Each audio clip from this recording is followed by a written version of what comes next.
Okay, so hello everyone.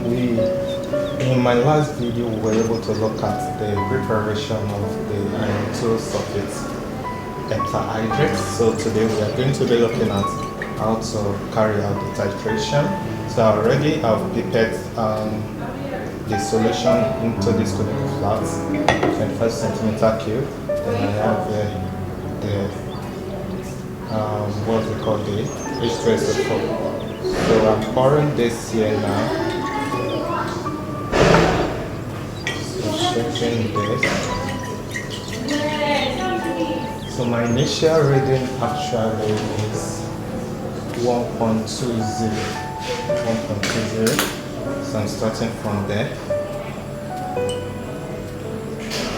So this is actually my rough titration, and because I don't have an idea of what the endpoint is likely to be, so I really need to be careful.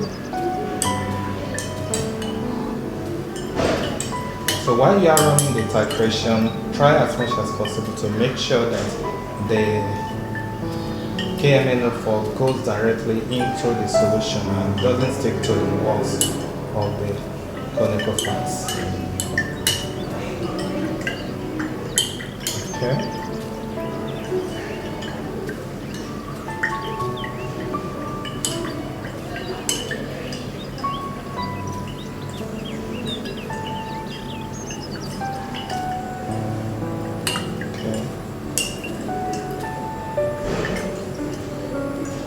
As you can see, just trying to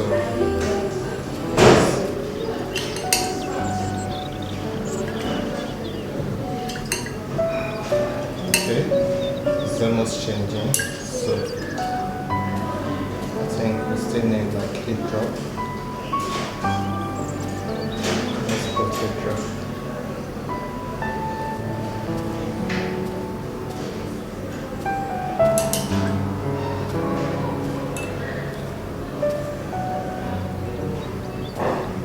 So that's it.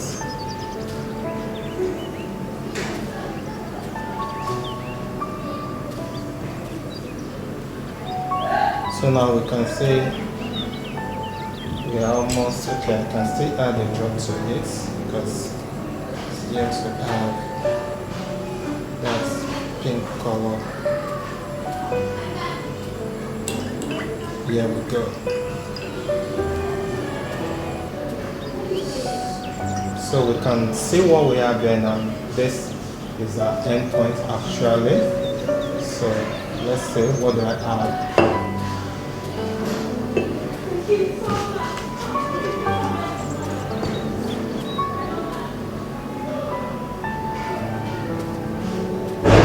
This is 20.5.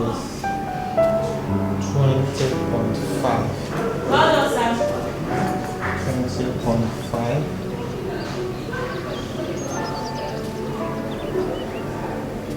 Zero, 20.50. So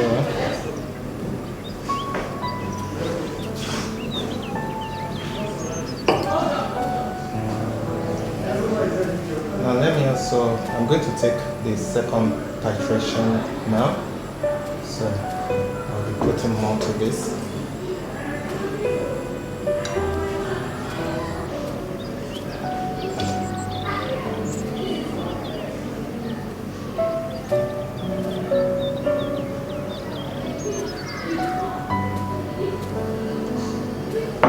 Okay, so let's watch this off.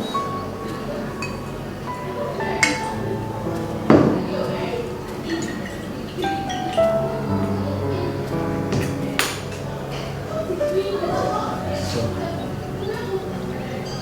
now I'm trying to run the practical, the experiments one more time. So I'll be pipetting this again.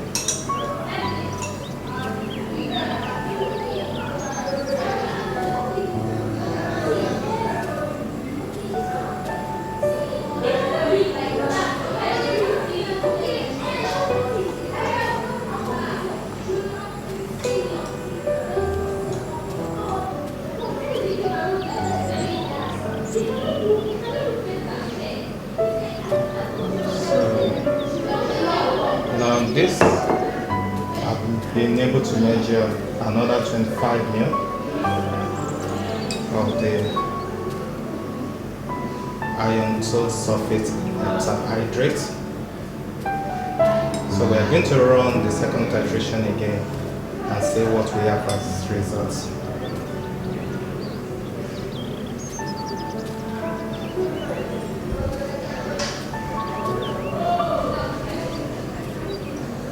Okay, so you don't have to blow air into the pipette because it has been done in such a way that the last tape there has been done in such a way that it won't affect your rhythm.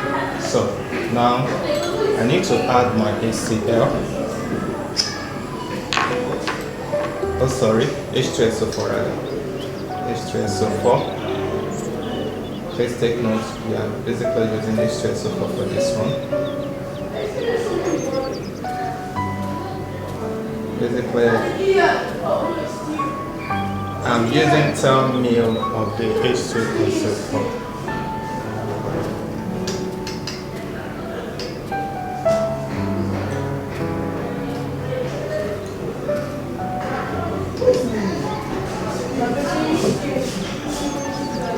So, okay, let me take my initial reading first before starting.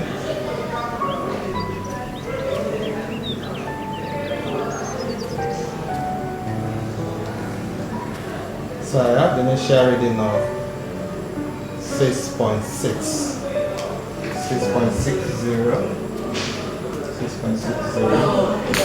So let's see what the final reading will give us.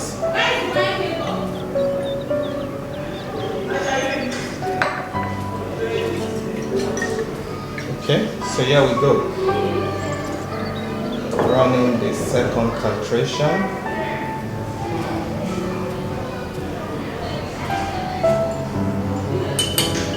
Now because I have the idea of my first titration, so that's why I'm running this one very fast, because I know likely endpoints.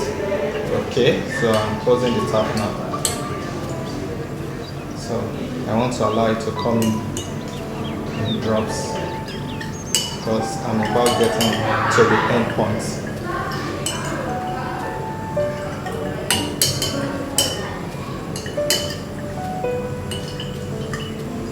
So you make sure you shake well while doing this.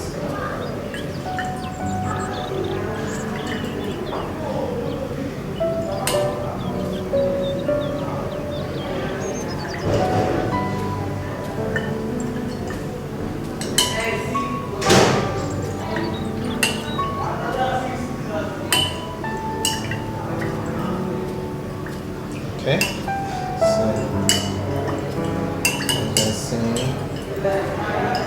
one just has to be patient with this. So while doing this.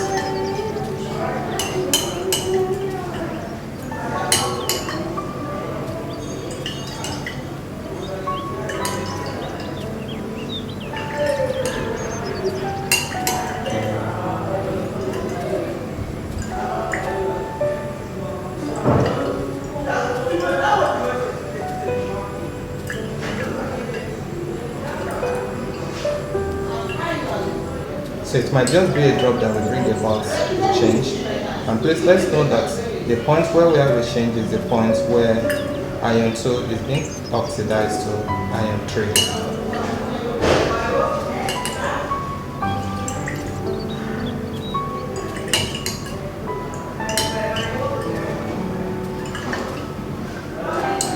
Okay. So we are there. Now, we've gotten another endpoint, so let's see the results of this.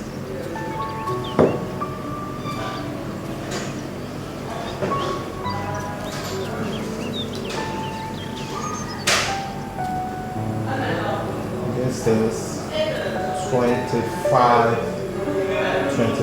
points. Sorry.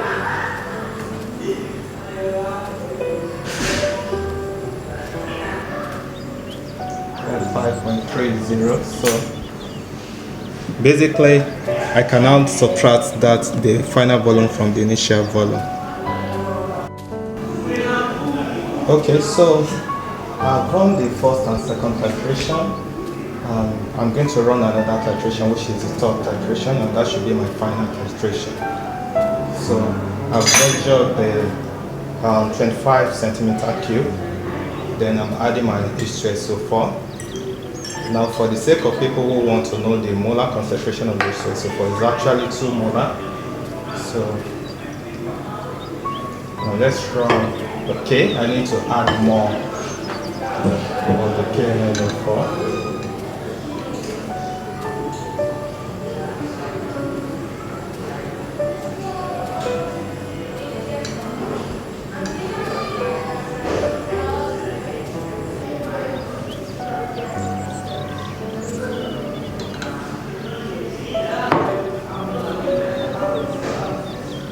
I don't want to start with the same initial reading like this the other time.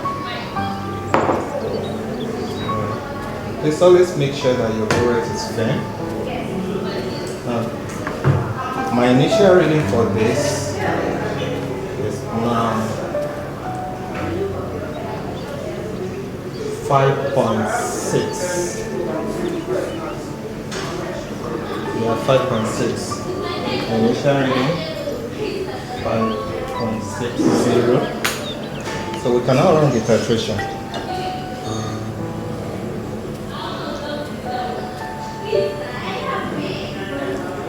So like I said, I know where my endpoint is likely to be, so I can quickly run this fast.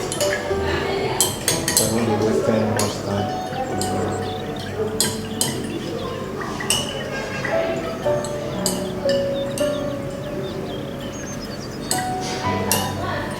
Okay, I'm almost there. So I've just closed the tab so that I can now start to drop, have the KMNO4 drop gradually. And I have to have it in drop now.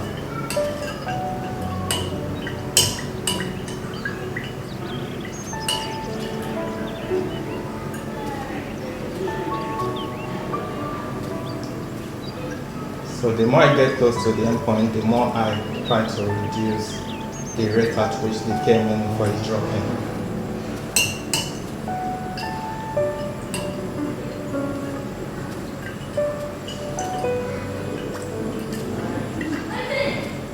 Okay, so here we are.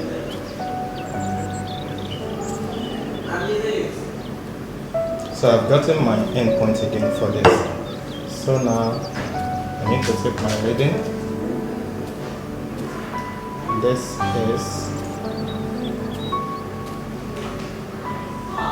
is 24.00. So 24.00. See, we minus that final reading. 24.00 minus initial reading, which is 5.60. We have 15.40. So final volume is 18.40. My rough titration, which is considered the first, is like 19.3.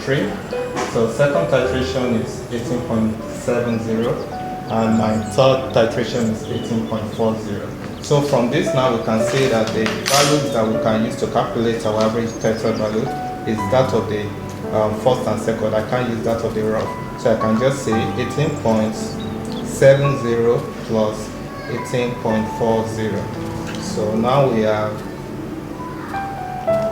18.70 plus 18.40. So that's 37.1 divided by 2. Since I'm using two values, I have to divide it by 2. So that gives me 18.55 centimeter cube.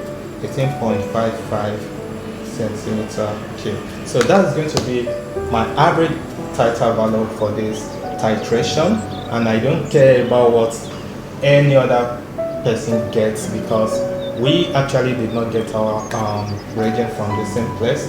but I have followed the necessary procedure, and I have this titration, I have this endpoint. So you can also run yours in your school and see how it goes. So that will be all for now. Thank you.